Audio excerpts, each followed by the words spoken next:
అందరికీ శ్రీరామనవమి శుభాకాంక్షలు. ఈ రోజు మా డే అయితే ఇలా స్టార్ట్ అయిపోయింది. మా అమ్మ నాన్న మా ఇంటి దగ్గరలో ఉన్న టెంపుల్లో శ్రీరామనవమి సందర్భంగా మా అమ్మ నాన్న పీటల మీద కూర్చున్నారన్నమాట.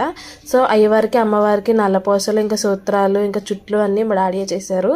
సో అమ్మవారికి పెట్టడానికి. సో ఇంకా మా అమ్మ అయితే మార్నింగే లెగిసి నైవేద్యాలన్నీ ప్రిపేర్ చేసింది.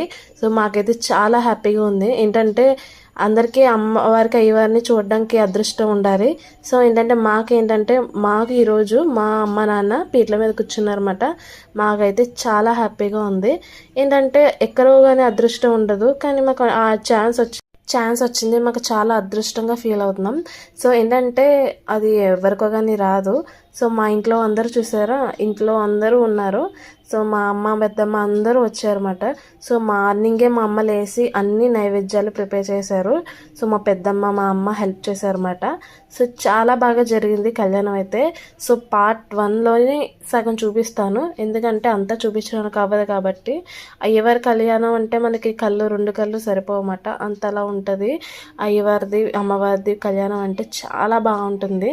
సో ఇంకా మా డాడీ అన్నప్రసాదం కూడా పెట్టించారు. సో చాలామంది అయితే వచ్చారు. నిజంగా చాలా బాగా జరిగింది. సో ఇదంటే చూసేయండి, నేను నెక్స్ట్ వీడియోలో ఇంకా అప్లోడ్ చేస్తాను వీడియో. Please subscribe.